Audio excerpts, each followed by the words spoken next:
Hey, this is Dr. Ramona. I'm here with my twin sister, Dr. Renee, and today we are going to record week 5 of our 12-week series. So we're going to real quickly tell you about our progress this week and the experiences we've had, any effects we've noted. And so let's just get going. All right.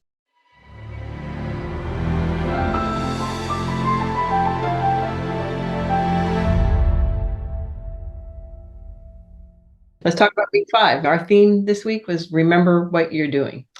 And that was pretty useful to me. I have to admit that my process, I said I was going to change it a little bit. And in some ways I did, because you keep the 3 foundational chakras tied down, but I'm bringing the energy up above the 4th, above the heart, and really using the intrinsic muscles above the heart to do the pushing, not pushing from below, pushing from above.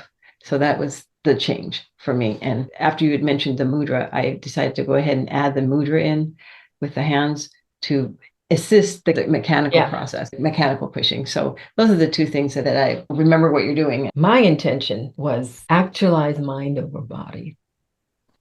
Actually, when I say actualize, because I have to do this, because sometime in the very, very early part of the week, I must have been exerting so much mechanical stress that I injured myself.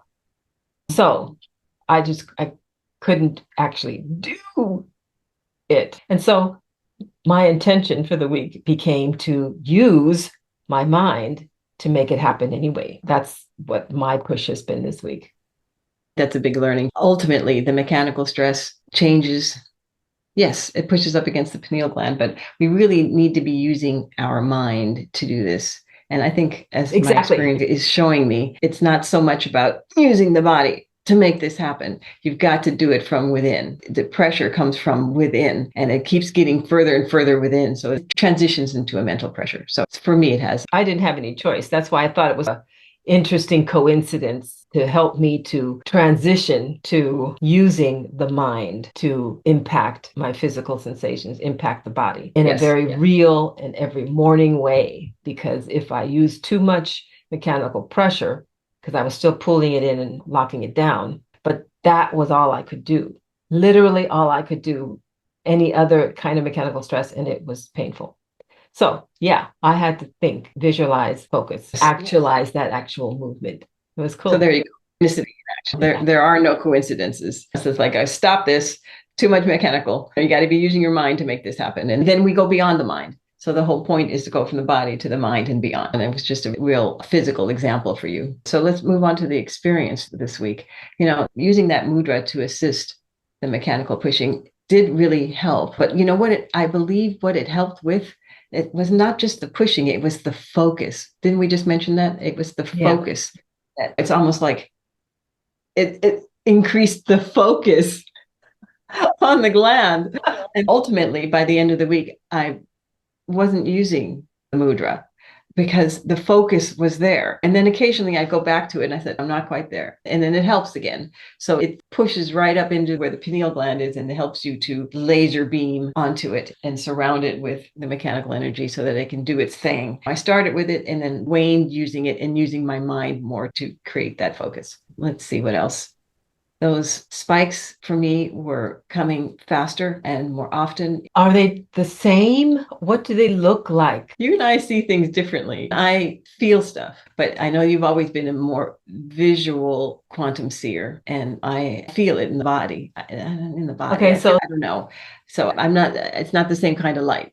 I'm seeing really bright light. And then occasionally I see that golden light turns into bright white light where it's pulsing, right? And then it's so overwhelming, you fall back and you just let it waft. You just let it waft through the body. And that is happening significantly more often. I'm to the point where it's like every breath has some aspect of gamma sprite attached to it. They're not all bright white light as opposed to yellow and then the sparkles on the side, but they're all there. I think I mentioned last time that when I do the first breath coming up, I felt some sort of pain in the left underarm area where the lymph nodes and the lymph are.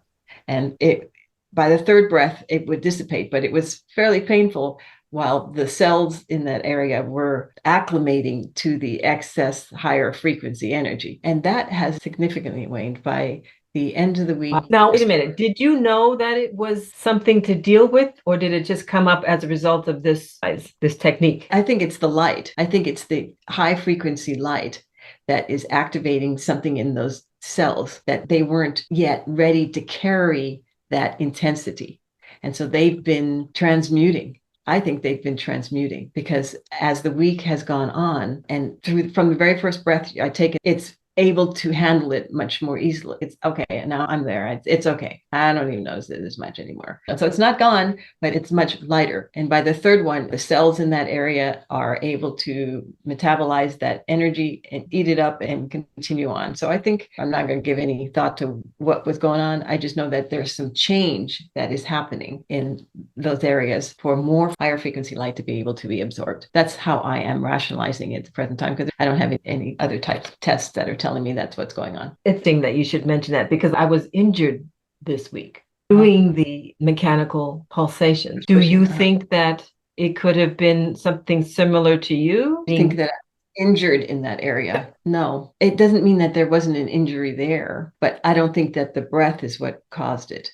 The mechanical pushing it happened. It's not what caused it because it's not on the right side at all. It's only in this one area. And that very first breath, I can feel it.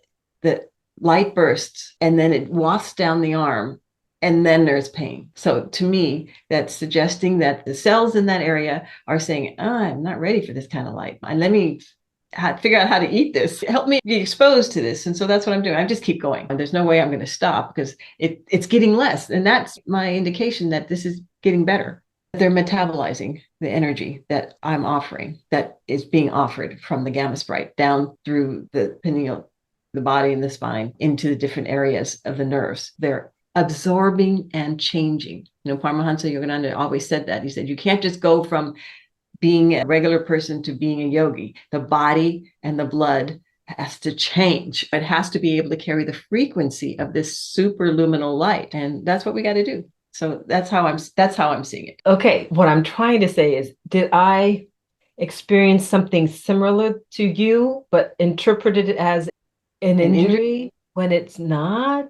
When it was just like you, isolated to a specific place, isolated to a side. It seems very coincident with the mechanical pulsing. Yes, it's you tightening down too much because it really isn't about that, right? No, ultimately we know that. It's not about that.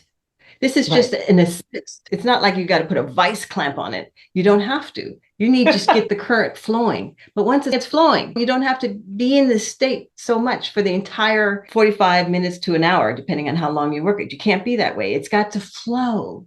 Yeah. And so I think you just tighten down too much. And so I'm saying, don't need that. Don't need that. You can do it with your mind. And so it's just an example of doing it with your mind. I knew that I had to find a new approach. And so that's what I did. Last week in week 4, everything was just wonderful. Every breath I'd take, I'd wind up and I'd be gone. So it was like, why did this happen this week? What's the deal? And I think it happened this week because I needed to advance my technique from the more mechanical to the more cerebral. And so I wound up focusing more on what exactly am I attempting to have happen, and how can I use my mind's eye to make that happen without having too much physicality going on? Because I really didn't want to step out of practice for the whole week. I just wanted to continue working. And I said, this is good. I can do it this way. And as the week moved on, I began once again to make that connection so that I would see the flashes of the various colors. Now, it wasn't in the earlier part of the week, it wasn't the explosions that I had last week. And I'd have to talk to myself saying, this is okay, not going backward. You're going forward. You just have to stay disciplined, stay dedicated, and stay positive. So I just chose to say that the fact that I could see the variations in colors coming back up in my mind's eye told me that the pineal gland was being activated and was rewarding me with its indicators, those beautiful colors that I would be seeing. And then by the time that the week began its close, I was once again seeing bursts of the bright white and yellow. nowhere near the same intensity or frequency because I'm still working the mental process and still getting used to what that means. And so I'm back to essentially trying to find the rhythm again, but it's not a mechanical pulsation, it's a mind focused pulsation. So that means something new had to develop, a new muscle, a mind muscle, if you will, a skill has to be developed. And I totally agree with you that once you get a skill, all of the effort that goes behind it becomes an automatic thing. Like we learn to read, like we learn to drive. We're not thinking about all the pieces anymore. We're just doing it. And so we're in the piece learning part of this new technique and this new activity. But once we get that established, it's going to become easier and easier. And I've already noted that doing it with the mind instead of so much of the body requires a lot less energy on my part. It does require a lot less energy. And I know that from the very first weeks, I was always so hot. And that is my similarity to your excessive mechanical stress. Ah. I was thinking, if I'm not this hot, it's not working. Right? I have to be dripping. And it's not the case. I am no longer that hot. I'm warm, but I'm not that hot. I don't need it anymore because now I'm getting all of the gamma sprites, but I'm doing it with my mind more. Everything's more coordinated. Everything's more automatic. But the point is you're focusing from within. And I think we have primed the pump. I think that the pineal gland has in itself has changed. Maybe hard scaling is flaking off the pineal gland and it's starting to be the way yay. I don't have anything keeping me from I'm being the pineal gland, nothing keeping me from expressing. I'm visualizing that. And so I don't have near as much heat. You don't have to use as much mechanical stress in order to make what's happening. So those are two really good things for us to note and to say, yes, we're still moving forward. Wrapping up, I'm going to be continuing to work this process without overt pulsations. I still pull it in and lock it up because that does exert a certain amount of mechanical stress right there and without doing anything, but I will be using the mind to send the pulsations. That's where I'm going into the next week. Okay. I learned that an empty digestive system is really helpful. I forgot to mention that somewhere in the middle of the week, I had to stop my process after 4 full tracks and use the restroom and then came back. And the miracle of miracles, I thought, oh, I've lost it all. Life as we know it is over. But no, I went right back into a gamma burst, but it was easier and lighter. Not only suggests that we're priming the pineal gland for these bursts, that it's getting used to experiencing this energy, living in this energy vacuum, this energy density, getting used to it. But you can come and go and get right back in. See, now that's pretty cool, being able to come and go. I think that's a really important learning because it does support what you were saying earlier about once you've realized your goal, you don't really need the rudimentary steps anymore. So for you to get up and then come back again. Yeah, the rudimentary steps are there underneath. They've activated. Yeah, but they've transformed into something new, something more advanced, something more smooth, something more coordinated, something the that allows you to take the next step. Yeah, where are we going from here? That'll be really cool to explore in the next few weeks. All right. See you next. Take care. Bye. Please take a moment to subscribe to our channel. That way you'll be notified every time we upload a new segment in our 12-week Inspire Volume 1 video journal series.